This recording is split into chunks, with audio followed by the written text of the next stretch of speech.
दिनांक 28 फेब्रुवारी 2022 204वा संविधान पारायणाचा सलग भाग, सलग पुष्प आपण गुंफत आहोत.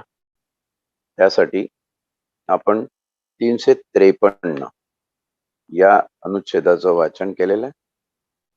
353 अनुच्छेद आणीबाणीच्या उद्घोषणेचा परिणाम सांग, त्याचे परिणाम काय होते. आता हे कायदेविषयक परिणाम आहे, पण एकदा आणीबाणी लागल्यावर त्याचे सर्व क्षेत्रामध्ये काय काय परिणाम होतात हा सकृदर्शिनी पाहण्याचा, समजून घेण्याचा आणि परीक्षण करण्याचा भाग आहे. आपल्याला एक उदाहरण आपल्या समोर आहे. जुलै 1975 ते जानेवारी 1977 हा कालावधी आपल्याकडे आणीबाणीची घोषणा 352 अन्वये करण्यात आली होती. आणि त्या आणीबाणीच्या घोषणेनंतरचे जे काही विविधांगी परिणाम आहे, त्या परिणामामध्ये राज्याचे कायदेविषयक अधिकार, राज्याचे कार्यकारी अधिकार आणि न्याय व्यवस्थेसंबंधीचे सुद्धा काही अधिकार, सर्वचे सर्व जात नाही पण काही अधिकार, यावर केंद्र शासनाचं, संघ राज्याचं अधिपत्य स्थापन होतं. हे करण्यामागचं कारण असं आहे की एकसूत्रता आणि सगळी जबाबदारी संघ राज्याला आणीबाणीच्या काळामध्ये पार पाडायची असते.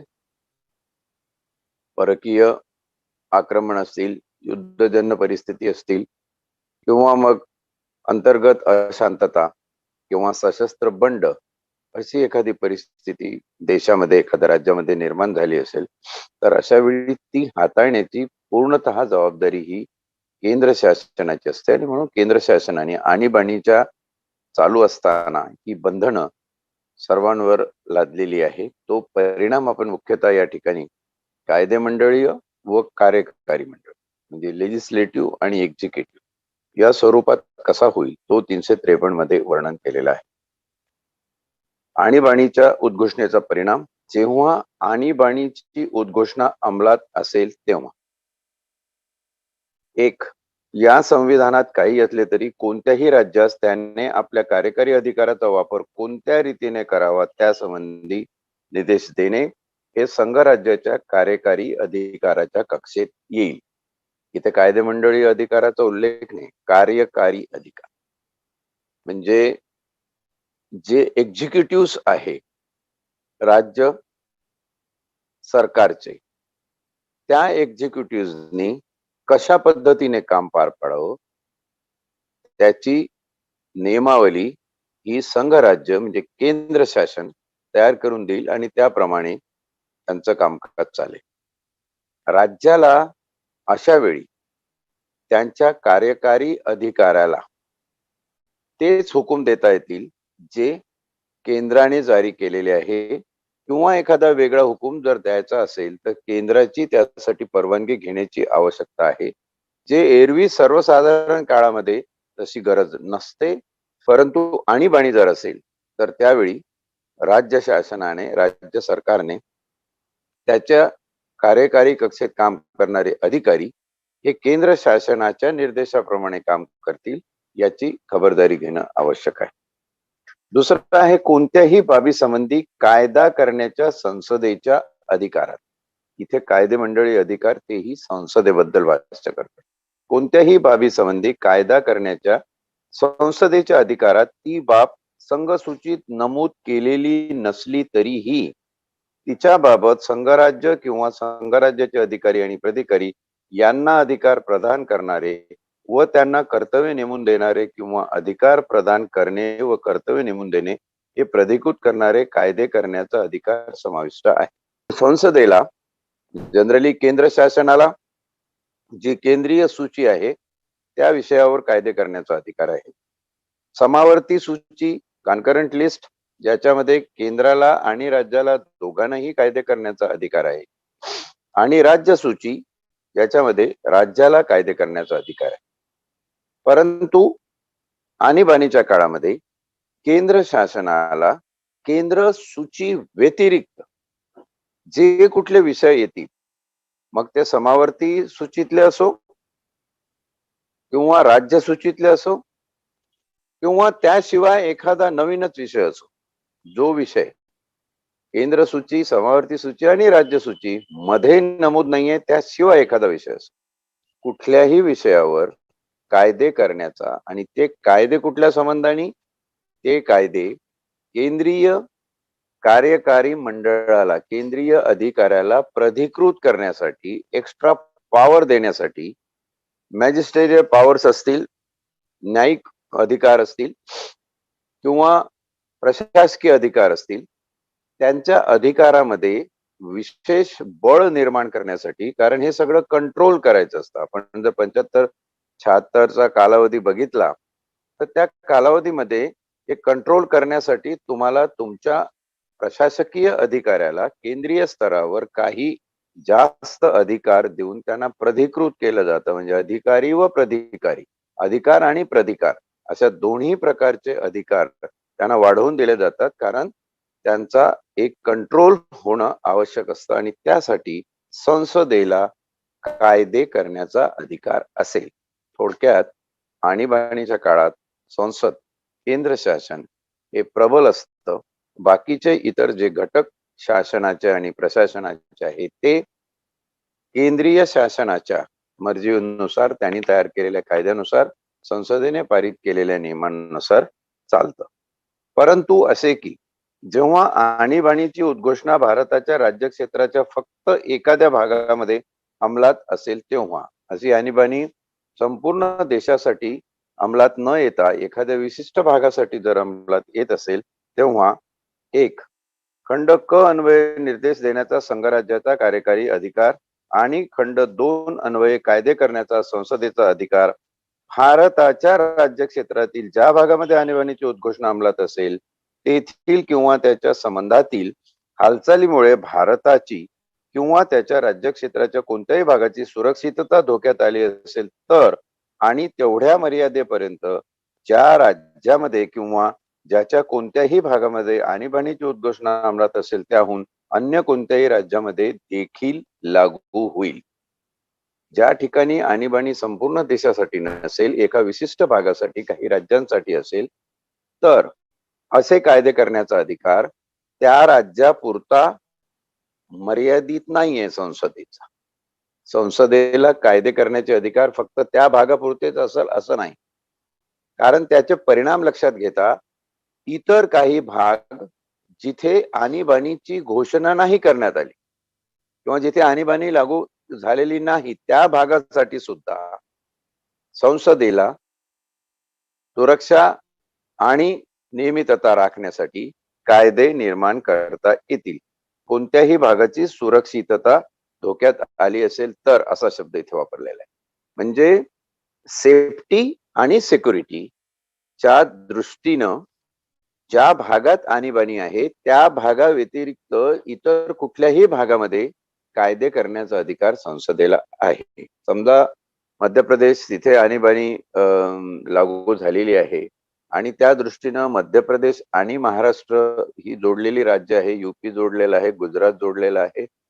तिथं दळणवळणाचे आणि बाकीचे सगळे प्रश्न लक्षात घेता तिथे जर मध्य प्रदेशा व्यतिरिक्त इतर राज्यांसाठी सुद्धा कायदे करण्याची आवश्यकता असेल तर ते अधिकार संसदेला आणीबाणीच्या काळामध्ये देण्यात आलेले आहे.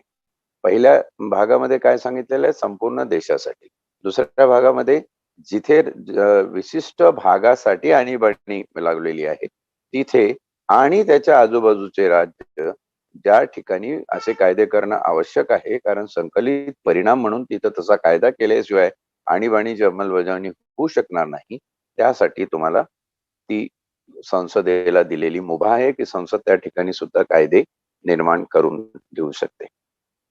अनुच्छेद 354, आणीबाणीची उद्घोषणा अंमलात असताना महसुलाच्या वाटपासंबंधीच्या तरतुदी लागू असणे. आपण महसूल, वित्तीय व्यवस्था, वित्तीय व्यवस्थापन याचे जेव्हा सगळे अनुच्छेद बघितले, 265, 66, 67, 68, 69 हे सगळे, त्याच्यामध्ये वित्तीय व्यवस्थापनाबद्दलची रचना दिलेली आहे. त्या रचनेमध्ये काय परिणाम होतो आणीबाणी जारी झाल्यानंतर, आणीबाणी लागू झाल्यानंतर, त्याबद्दलचं भाष्य करताना 354वा अनुच्छेद असं म्हणतंय, की आणीबाणीची उद्घोषणा अंमलात असताना राष्ट्रपतीला आदेशान्वये अनुच्छेद 268 ते 279 यांच्या सर्व किंवा त्यापैकी कोणत्याही तरतुदी, म्हणजे वित्तीय व्यवस्थापनाच्या सगळ्या किंवा त्यापैकी कोणत्याही तरतुदी त्यास योग्य वाटतील अशा अपवादासह, देर कॅन बी एक्सेप्शन्स, त्यास योग्य वाटतील अशा अपवादासह किंवा फेरबदलासह आदेशात विनिर्दिष्ट करण्यात येईल अशा कालावधीपर्यंत अंमलात असतील असे निर्देशित करता येईल. मात्र कोणत्याही परिस्थितीत ज्या वित्तीय वर्षात अशी उद्घोषणा अंमलात असण्याचे बंद होणार असेल त्या वर्षाच्या समाप्ती पलीकडे तो कालावधी वाढणार नाही. म्हणजे आणीबाणीची उद्घोषणा जारी झाल्यानंतर जितका काळ आणीबाणी आहे तितक्या काळासाठी हे वित्तीय व्यवस्थापनासाठी केंद्र सरकारला हवे तसे कायदे निर्माण करता येतील. संसदेच्या माध्यमातून महसुलासंबंधीचे, महसुलाच्या वाटपासंबंधीचे जे काही पर्सेंटेज वाटपाचं किंवा जी काही पद्धत अनुच्छेद 268 ते 279 279 पर्यंत जे अनुच्छेद आहे त्याच्यामध्ये हवे ते बदल करता येतील. एखादा अनुच्छेद वगळता येईल, एखाद्या अनुच्छेदामध्ये अपवाद करता येईल. अशा प्रकारे सर्व अधिकार हे केंद्राच्या ठिकाणी निहित होणार हे आर्टिकल 354 आपल्याला सांगते. समभाग 2 याचा असं म्हणतो की खंड 1 अन्वये केलेला प्रत्येक आदेश तो केल्यानंतर होईल तितक्या लवकर संसदेच्या प्रत्येक सभागृहासमोर ठेवला जाईल. संसदेच्या सभागृहासमोर ठेवला जाईल हा नेहमीचा शिरस्ता आहे. जर राष्ट्रपतीने असा एखादा आदेश काढला असेल आणि तो संसदेच्या मंजुरीशिवाय, इमर्जन्सी म्हणजे ही आणीबाणीची वेळ आहे म्हणून राष्ट्रपतीला तसे आदेश काढावे लागतात, पण तो जर काढला असेल तर त्यानंतर तो संसदेच्या सभागृहासमोर ठेवला जाईल. इथं फक्त संसदेच्या सभागृहासमोर ठेवला जाईल असं म्हटलेलं आहे. संसदेच्या मंजुरीसाठी ठेवला जाईल असं म्हटलेलं नाहीये. म्हणजे just for the sake of information, माहिती स्तव सविनय सादर, अशा प्रकारचा तो कन्सेप्ट आहे की संसदेच्या दोन्ही सभागृहासमोर त्या आदेशाची प्रत असली पाहिजे. म्हणजे संसदेच्या दोन्ही सभागृहाला अवगत असावं की राष्ट्रपतीने अशा प्रकारचे आदेश काढलेले आहे महसुलासंबंधीचे. आणि असे आदेश हे ज्यावेळी वित्तीय वर्ष सुरू होईल, कारण हा वित्त व्यवस्थापनाचा भाग आहे, म्हणून ज्या वर्षी वित्तीय वर्ष सुरू होईल त्या आधी जर आणीबाणीचा कालावधी संपणार असेल तर ते आदेश सुद्धा त्याच कालावधीपर्यंत राहतील. त्याच्या पुढे वित्तीय व्यवस्थापनावर सदैव परिणाम होईल असं मात्र होणार नाही. उदाहरणार्थ जून जुलै 1975 ला लागलेली आणीबाणी ही जानेवारी 1977 पर्यंत होती. पण वित्तीय वर्ष हे मार्च एप्रिल पासून सुरू होतं. तर जानेवारी 77 ला आणीबाणी संपल्यानंतर महसुलासंबंधीचे जे काही केंद्र कायदे होते ते कायदे संपुष्टात आले. त्याचा परिणाम 1977-78 या वित्तीय वर्षावर झालेला नाही. या ठिकाणी लक्षात ठेवण्यासारखं आहे. अनुच्छेद 268 ते 279 जर आपण बघितले तर 268 आहे संघराज्य आणि राज्ये यांच्यामध्ये महसुलाचे वाटप. उदाहरण 20 एक आर्टिकल आहे, त्याच्यामध्ये संघराज्याने आकारणी केलेली पण राज्याने वसूल केलेली व विनियोजित केलेली एकंदर शुल्के, त्यानंतर वसूल केलेला व विनियोजन केलेला सेवा कर, त्यानंतर संघराज्य आकारणी वसूल केलेले व राज्यांना नेमून दिलेले कर त्यांचा काय वाटा आहे राज्याचा, त्याशिवाय संघराज्याच्या प्रयोजनाकरता विवेक्षित शुल्क, एखादा विशेष शुल्क वगैरे ह्या ज्या सगळ्या तरतुदी वित्तीय व्यवस्थापनाच्या आहे त्या संपूर्ण तरतुदीमध्ये संसदेला हवे तसे बदल, हवे तसे अपवाद, हवे तसे फेरबदल करण्याचे अधिकार आहेत आणि संसद त्याप्रमाणे ते अधिकार राबवेल. आणि राष्ट्रपतीचा आदेश एकदा जारी झाल्यानंतर ते संसदेला माहितीसाठी याचसाठी दिले जाईल की हे असे असे कायद्यात ते बदल झालेले आहे.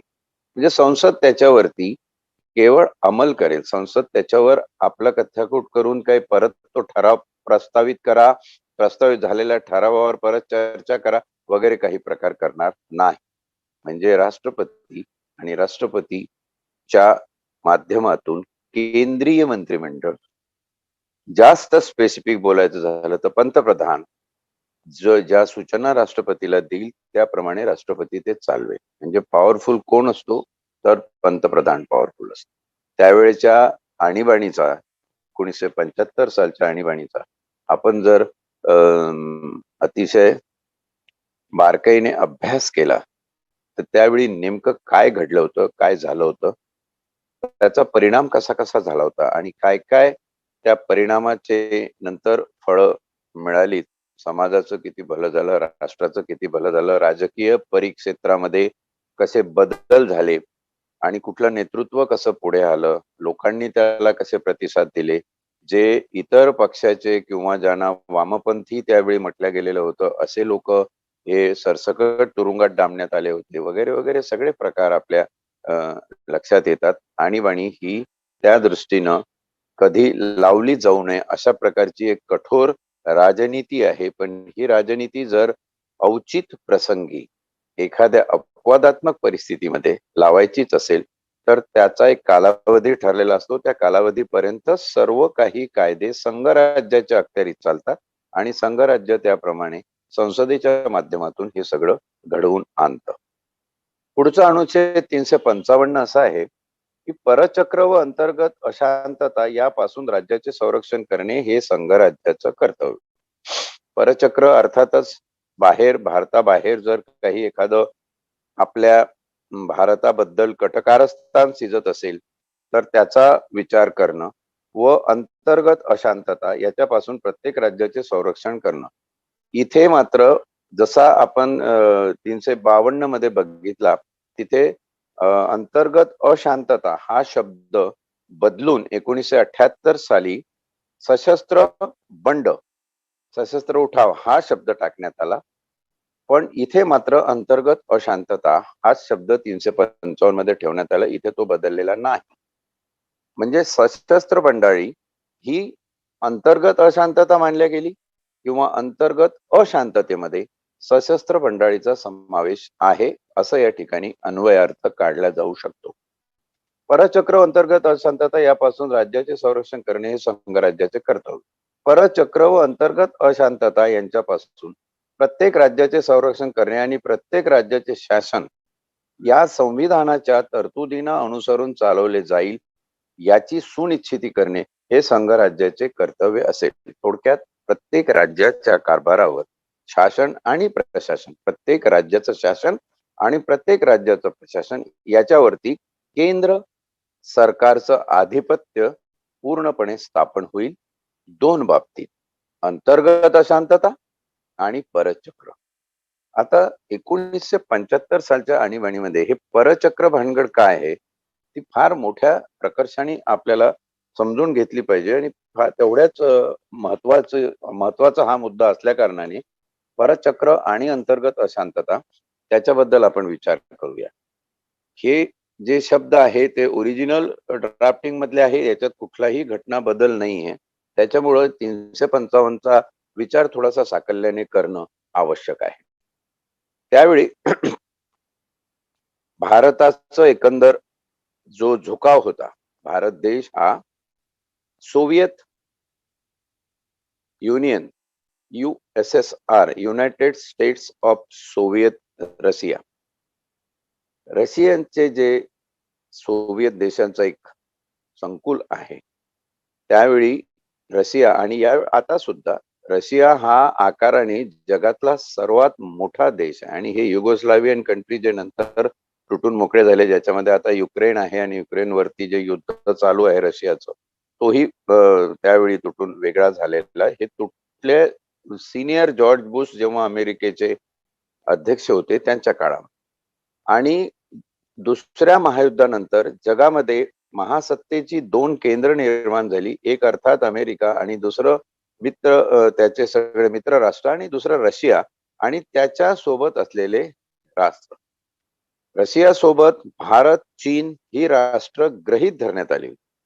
कारण नेहरूंच्या कालावधीपासून जर तुम्ही त्यावेळी बघितलं तर राज कपूरचे सिनेमे, सांस्कृतिक देवाण-घेवाण याची कुठलीही पूर्व ऐतिहासिक भूमिका नसताना आपण तेव्हा सोव्हिएत युनियनच्या जवळ एवढे गेलो होतो, की मैत्री घट्ट झालेली आहे. जगभर असं समजलं जायचं, की भारत म्हणजे रशियाचा मित्र, चीन म्हणजे रशियाचा मित्र. आणि ह्या महासत्ता जेव्हा प्रबल होऊ इच्छितात, तेव्हा जगातल्या चांगल्या बाजारपेठा किंवा जगातले चांगले देश हे आपल्या किती मित्र पक्ष म्हणून आहेत आपल्यासोबत, याचा विचार करून त्यांच्या महासत्तेचं तुल्यमापन केलं जातं. तर अमेरिका आणि रशिया यांच्यामध्ये हे द्वंद्व विशेष करून दुसऱ्या महायुद्धानंतर जे सुरुवात झालं, त्याला एक दुसऱ्याला दाखवण्याचाच तो परिणाम होता, की सीनियर जॉर्ज बुशच्या काळामध्ये रशियाचे तुकडे झाले आणि रशिया हा काही खंडांमध्ये विभागला गेला. वेगवेगळ्या देशांमध्ये 7 ते 8 देश एका रशियातून बाहेर पडून वेगवेगळे देश म्हणून घोषित करण्यात आले संयुक्त राष्ट्र संघामध्ये. प्रश्न आता भारताच्या दोलायमानतेचा आहे. त्या काळामध्ये काँग्रेसचं नेतृत्व आणि पंतप्रधान स्वर्गीय इंदिरा गांधी त्यावेळी होत्या. त्यांचं आणि सोव्हिएत रशियाची एवढी घट्ट मैत्री ती कशी तोडता येईल, त्याचे परिणाम म्हणून अमेरिकेने भारतावर काही निर्बंध लादण्यास सुरुवात केली होती. आणि परचक्र आपण ज्याला म्हणतो, अशा प्रकारचं परचक्र तुमच्या अंतर्गत अशांतता कशी निर्माण होईल, त्यासाठी वापरलं जात होतं. बहुतेक इंटेलिजन्स सर्व्हिसेस, गुप्तवार्ता यासाठी वापरल्या जातात. यानंतरच आपण ची स्थापना करून भारताबाहेर भारताविरुद्ध काय कट होतो आहे, त्या संस्थेची स्थापना केलेली आहे लक्षात घ्या. हा इतिहास थोडासा लक्षात घेणं आवश्यक अशासाठी आहे, की परचक्र नेमकं परचक्र काय आहे? अमेरिकेने अशी काही खेळी केली होती, की त्या खेळीमध्ये भारतातलं जनजीवन आणि सोशल स्ट्रक्चर हे अस्ताव्यस्त व्हावं, त्याच्यामध्ये अराजकता निर्माण व्हावी. तुम्हाला आठवत असेल, की दुष्काळमय परिस्थिती आणि काँग्रेस गवत नावाचा जो प्रकार होता, तो आल्यानंतर नापिकीचं प्रमाण भारतामध्ये भारताच्या एकंदर ॲग्रीकल्चरल सेक्टरमध्ये जास्त झाल्यानंतर थोडेसे खाण्यापिण्याचे वांदे आणि दुष्काळग्रस्त परिस्थिती त्यावेळी निर्माण झाली. 17 ते 18 वर्षाचा मी असेल तेव्हा एकंदर मिलो ची ज्वारी यायची आणि तिचं वितरण व्हायचं. अशा वेळी काही राष्ट्रांनी भारताला देऊ केलेली मदत ही शिपमेंट थ्रू आणि रेल्वे थ्रू तिचं वितरण होणं आवश्यक होतं. ती शिपमेंटनी आली होती भारतामध्ये आणि रेल्वेच्या नेटवर्किंगनी तिचं वितरण सगळीकडे होणार होतं. तर त्यावेळी जॉर्ज फर्नांडिस नावाचं एक भरमोठं वादळी नेतृत्व उदयास आलं होतं. जयप्रकाश नारायण, जॉर्ज फर्नांडिस ही जी सगळी वामपंथी सरकार वामपंथी पक्ष आणि त्यांचे कम्युनिस्ट जे पक्ष होते, त्यांनी फार मोठ्या प्रमाणामध्ये इथे असे संप आणि बाकीचे काही उठाव, रोजचे मोर्चे वगैरे अशी सुरुवात केली होती आणि रेल्वे बंद पाडण्यात आली. त्याच्यामुळं ही जी सार्वजनिक वितरण व्यवस्था आहे ती भारतामध्ये कोलमडली. एक तर दुष्काळग्रस्त परिस्थिती, दुसऱ्या बाजूला बाहेरून मागवलेला अन्नसाठा, त्याची वितरण करणारी पद्धत आहे, वितरण करणारी जी सिस्टीम आहे ती कोलमडली आहे. अशा परिस्थितीमध्ये आपल्या गुप्तचर यंत्रणेचं, केंद्रीय गुप्तचर यंत्रणेचं काय म्हणणं होतं, की हा परत चक्रीय डाव आहे. भारताला जर्जर करून घुटणे टेकायला लावतंय, अशा प्रकारची ही परिस्थिती आहे. आणि भारताबद्दलचा विशेषत्वाने इंदिरा गांधीबद्दलचा हा जो द्वेष अमेरिकेच्या मनामध्ये होता, की पाकिस्तानचे 2 तुकडे आणि 71 साली निर्माण झालेलं बांगलादेश हे त्यांच्या वर्मी लागलेली जखम होती. थोडंसं आंतरराष्ट्रीय राजकारण आपण याच्यामध्ये अभ्यासलं तर एवढा दुस्वास भारताचा करण्याचं कारण काय होतं? की ही जी महासत्ता आहे, महासत्तांना नेहमी वाटतं, की त्यांच्या हुकमानी जग चाललं पाहिजे आणि कमीत कमी जे आपल्या आपल्याकडून ज्यांचा फायदा होतो किंवा ज्यांच्यावर आपण सँक्शन्स ठेवलेले आहे, अशा देशांनी आपलं ऐकलं पाहिजे. ते जर ऐकत नसतील, तर मग त्याच्यामध्ये असे काहीतरी घोटाळे करून मध्ये कुरापती काढून अंतर्गत मार्गाने त्यांना जर्जर करायचं, त्यांचं सामाजिक जीवन तस्त-नस्त करायचं.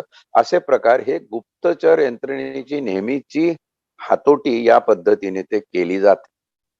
तुमच्या हे लक्षात येईल की इमर्जन्सी नंतर आपली रिसर्च अँड एनालिटिकल विंग भारताबाहेर काम करणारी गुप्तचर यंत्रणेची एक भलीमोठी संस्था निर्माण करावी लागली. त्याचं मुळात कारणच हे होतं.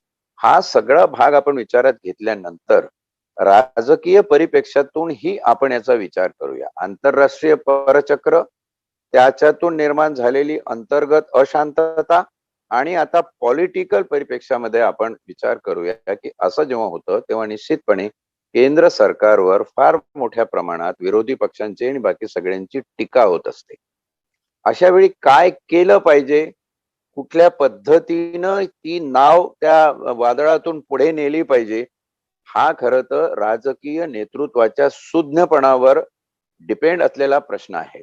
पण राजकीय नेतृत्व त्याचं कशा पद्धतीने पारिपात्य करतं आणि या प्रसंगातून निभावण्यासाठी राजकीय नेतृत्व कसं एक संविधानिक मार्गाने मार्ग काढतं, त्याची एक मिसाल, त्याचं एक उदाहरण म्हणजे जून 75 ला लागलेली आणीबाणी. आणि त्या आणीबाणीचं समर्थन करणारे जे होते, त्याच्यामध्ये विनोबा भावे सारखे त्यावेळचे प्रकांड पंडित आणि ज्ञानी तपस्वी माणसं ही सुद्धा होती. त्यांचं म्हणणं काय होतं की हे सगळं कशामुळे झालंय? इनडिसिप्लिन आहे. लोकांमध्ये शिस्त राहिली नाही.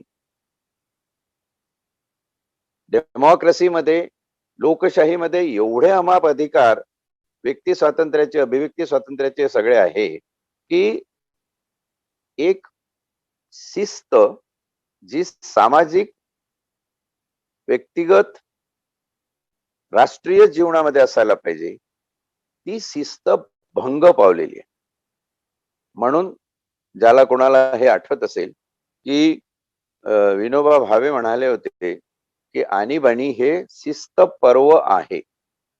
डिसिप्लिन निर्माण करायचंय देशामध्ये आणि त्या डिसिप्लिननीच लोकांनी वागावं. आता असं जेव्हा होतं तेव्हा राजकारणामध्ये एक काळी बाजू सुद्धा आपण विचारात घेतली पाहिजे. त्यावेळेचा तो 20 कलमी कार्यक्रम, त्यावेळेच्या जबरदस्तीनं झालेल्या त्या नसबंद्या, त्यावेळेचं संजय गांधी नावाचं एक नेतृत्व जे आलं होतं पुढे आणि त्यांनी केलेला अनेक प्रकारे उत्पात, आणि याच्यातून काय होतं, त्या उत्पातातून जे धनदांडगे श्रीमंत आहेत ते प्रचंड श्रीमंत होत असतात. म्हणजे अंबानी या घराण्याचा उदय जर तुम्ही बघितला तर याच काळामध्ये झालेला तुम्हाला दिसतो.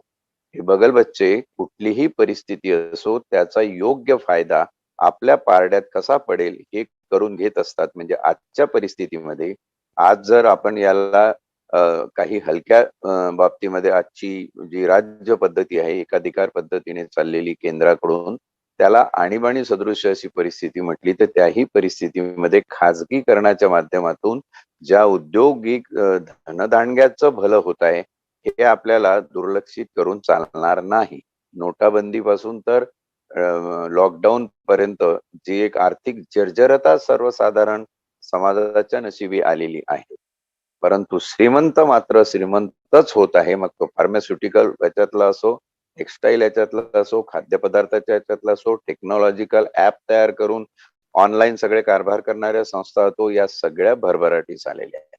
राजकारणाच्या काळ्या बाजूतून जी एक अपॉर्च्युनिटी निर्माण होते, त्या अपॉर्च्युनिटीचा काही लोक चोर मार्गाने कसा फायदा करून घेतात हेही आपल्याला आणीबाणीच्या संबंधात लक्षात घेण्यासारखं आहे त्या काळामध्ये. आणि या काळामध्ये जर तुम्हाला त्याची तुलना करायची झाली तर यू कॅन जस्ट से की हे जे नियमाचं आणि शिस्तीचं आणि एवढं सगळं जे बडगा लावला जातो की तुम्ही काय घालावं, तुम्ही काय खावं, मग कुठे धर्म सांगितला जातो, कुठे तत्व सांगितले जातात, कुठे देशाची सुरक्षितता सांगितली जाते, कुठे राज्यातलं अराजक माजून आता नवाब आणि सोमय्या ही प्रकरणं चालू आहे तर तिथे अशांतता आहे असं सांगितलं जातं आणि मग त्यावरून काहीतरी कायदे निर्माण करून तुम्हाला शिस्त लावण्याचा प्रयत्न करतोय, काही कर लावण्याचा प्रयत्न करतोय, काही कर तुमचा वाटा त्याच्यात मिळू देणार नाही. जीएसटी सारखा जो प्रकार चालू आहे की जवळपास 50,000 करोड राज्याचे केंद्राकडे पडून आहे, राज्याकडे इकडे बेरोजगारी आणि भूकमरी चाललेली आहे, ते मिळत नाहीये. अशा वेळी हे जे सगळे हातखंडे केंद्राच्या हातामध्ये जातात, त्याला एक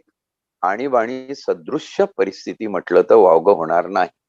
कारण आपल्याकडे ऍक्च्युअल आणीबाणीचं एक पर्व आहे आणि त्या आणीबाणीच्या पर्वामध्ये जे जे काही घडलेलं आहे ते आजच्या परिप्रेक्षामध्ये आपण विचार करू शकतो, तुलना करू शकतो. एक मसुदा आपल्या समोर आहे आणि त्यावेळच्या आणीबाणीचं जे काही नंतर इलेक्शन्स मध्ये हे झालं की कृपलानी सारखे विद्वान लोक ते सुद्धा इंदिरा गांधींच्या आणीबाणीची सराहना करणारा एक फार मोठा वर्ग होता. आजही आपल्याला तसा वर्ग दिसतो. जे काही केंद्र शासन करत आहे, जे काही केंद्रीय यंत्रणा, तपास यंत्रणा वापरल्या जातात त्या ठीकच आहे असं म्हणणारा एक वर्ग होता. तसा तो त्याही काळामध्ये होता. 2-3 माणसं म्हणजे आंतरराष्ट्रीय परचक्र, इथलं राजकारण आणि इथल्या राजकारणाची काळी बाजू, त्याच्यातून होणारं भांडवलशाहाचं भलं, हा 2-3 डायमेन्शननी आपण आणीबाणी सदृश्य परिस्थितीकडे जरा बघितलं तर मला वाटतं संविधान पारायणामध्ये आपण आणीबाणी हा जो उल्लेख करून त्याचा विचार करतोय आणि संविधानामधली जी प्रावधानं आहेत, संविधानामधल्या ज्या तरतुदी आहेत, त्या तरतुदी कशा नैतिक आणि अनैतिक दोन्ही पद्धतीनं वापरल्या जाऊ शकतात. परंतु जेव्हा अनैतिक मार्गाने ती वापरली जाते तेव्हा राजकारणाचं किंवा एकंदर समाजाचं गुन्हेगारीकरण होऊन त्या गुन्हेगारीच्या माध्यमातून अनेक उत्पात निर्माण होतात, जे समाजाला अनेक दिवस भोगावे लागतात. त्यानंतर इलेक्शन्स झाले आणि इंदिरा गांधीचं सरकार गेलं, दुसरं सरकार आलं, परंतु दुसऱ्या सरकारांचे स्वतःचे प्रॉब्लेम एवढे होते की ते जास्त काळ टिकू शकलं नाही. म्हणजे परत त्यानंतर राजीव गांधी पंतप्रधान होईपर्यंत किंवा त्याच्याही थोडं पुढे जाऊन म्हटलं तर पी.व्ही. नरसिंहराव हे पंतप्रधान होईपर्यंत भारताच्या केंद्रीय राजकारणामध्ये एक प्रकारची अराजकमय अस्थिरता आपल्याला दिसते. ती अराजकमय अस्थिरता निर्माण केली होती या आणीबाणीच्या परिस्थितीत. परंतु या आणीबाणीचं खरं मूळ कारण गुप्तवार्ता यंत्रणेच्या हवाल्याने जर सांगायचं झालं तर खरं मूळ कारण होतं परचक्र. इथे अस्थिरता निर्माण करावी. त्या परचक्रातून नंतर अनेक प्रकार निर्माण झाले आणि हे फार जीवघेणे खेळ असतात की ज्याच्यामध्ये खलिस्तानची चळवळ निर्माण होऊन एक परत भारतामध्ये अस्थिरता निर्माण करण्याचा जो प्रयत्न झाला त्याच्यामध्ये देशाच्या पंतप्रधानाचा काही विशिष्ट लॉबींना हे केंद्रीय राजकारण आपल्या हातात पाहिजे होतं आणि त्यावरून त्या लॉबी केंद्रीय राजकारणामध्ये सक्रिय होण्यासाठी म्हणून राजीव गांधीचा सुद्धा दहशतवादी हल्ल्यामध्ये खून करण्यात आला. ज्या रशियन सपोर्टनी LTTE नावाची दहशतवादी संघटना नावारूपाला आली होती, तिच्या कारवाया आणि त्यावेळेचं सगळं, परंतु राजीव गांधीच्या मृत्यूनंतर मात्र LTTE चा खात्मा करण्यात आला. LTTE संपलं. असं त्यावेळी पाकिस्तान, रशिया, आता रशिया तुमचा मित्र म्हणायचा का शत्रू म्हणायचा हे ऍक्च्युअली ते काळ ठरवत असतो. त्यांना त्यांची गणितं महत्वाची असतात. इथं शत्रुत्व मित्रत्व हे तुमच्या नातेसंबंधांसारखं वगैरे काही असत नाही. तिथं तो काळ ठरवतो. कुणाला शत्रू ठेवायचं, कुणाला मित्र ठेवायचं. एखाद्या वेळी मित्राचीच मान चाटली जाते, जवळचा असला तरी. तसे काहीसे प्रकार हे परचक्रीय आंतरराष्ट्रीय राजकारणातून होत असतात आणि म्हणून यासाठी तुमचं राजकारण केंद्र स्तरावर हे किती सुज्ञपणे, किती विवेकाने, किती विचारपूर्वक आणि किती गुप्तवार्तेचा आधार घेऊन चालतं.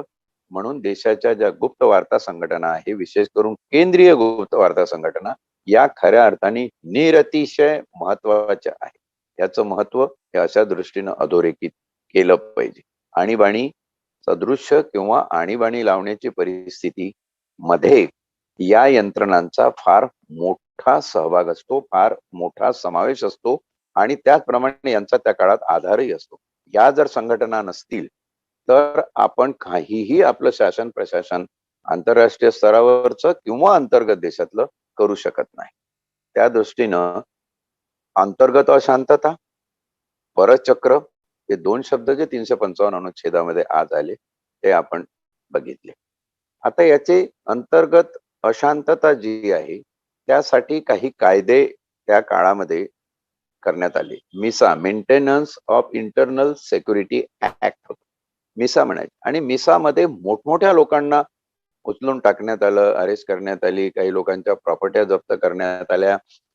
त्याचबरोबर काही लोकांना सगळ्या सवलती आणि हेही देण्यात आलं, जे विशिष्ट गोटातले जे जवळपासचे लोक होते, असा तो एक सगळा भाग त्या काळामध्ये आपल्याला बघण्यात आलेला आहे. मग त्याचं रूपांतर दहशतवादी चा कायदा आला, terrorist activity, डिसरप्टिव्ह activity prevention act आला. त्यानंतर मग मोका आला. मोका आल्यानंतर युएपीए आला. युएपीए मध्ये आता हे सगळे नक्षलाईट आणि बाकीचे सगळे देश विघातक वगैरे जे आहे, त्यानंतर युएपीए आला. आपण जर हे सगळं बघितलं तर एका आणीबाणीचा किंवा एका शब्दाचा, ज्याला अंतर्गत अशांतता म्हणते, या अंतर्गत अशांततेपायी समाजाच्या आणि देशाच्या परिचक्रामध्ये कसे बदल होत जातात. ते बदल कायदेमंडळीय बदल असतात. ते बदल न्यायिक व्यवस्थेवर परिणाम करणारे बदल असतात. ते बदल कायद्याची वेगवेगळी रूपांतर होऊन येणारे बदल असतात. त्यावेळेचा तो फेमा, त्याच्या आधीचा दुसरा एक कायदा फॉरेन करन्सी एक्सचेंज ऍक्ट, फेरा, त्याच्यानंतर फेमा, नंतर मग आता ईडी आली, त्यानंतर पीएमएलए आलं. हे जे सगळे जे कायदे आलेले आहेत, हे कायदे सुद्धा त्या अंतर्गत अशांततेच्या ओरातून जन्माला आलेले आहेत. ही एक परिस्थिती आहे. देशामध्ये अशा प्रकारची काही चुकीची धोरणं असतील तर अशी परिस्थिती निर्माण होते. किंवा राजकारणी जेव्हा कुणाबरोबर तरी संगनमत करून, मग ते धनदांडगे उद्योगपती असो किंवा वरिष्ठ पातळीवरचे प्रशासकीय अधिकारी असो, आपण अनिल भाऊ देशमुखांपासून तर परमजीत सिंगापर्यंत आणि आता रश्मी शुक्लांपासून ते कुठले एक त्रिपाठी की तिवारी नावाचे कमिशनर आहे, त्यांच्या विरुद्ध एलटी मार्गला खंडणीच्या केसेस वगैरे चालू आहे. हे सगळे जर प्रकार बघितले तर हे का होतं, का घडतं, त्याची बीज ही अशी आहे. कालपरत्वे हे असं घडत असतं, पण याचे जे परिणाम आहे ते परिणाम दूरगामी परिणाम असतात.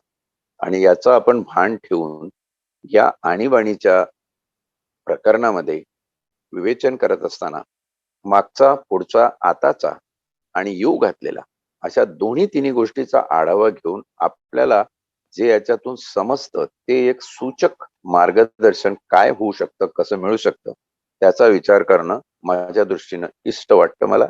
आणि म्हणून हे आज 355 अनुच्छेदाच्या बाबतीत एवढं विवेचन अंतर्गत सुरक्षा आणि परचक्र या माध्यमातून झालं. यापुढे जर याच्यावर काही प्रश्न असतील तर निश्चितपणे आपण त्याचा विचार करूया. आज वेळेच्या मर्यादेमध्ये राहून या ठिकाणी थांबण्याची अनुमती घेतो आणि थांबतो. धन्यवाद.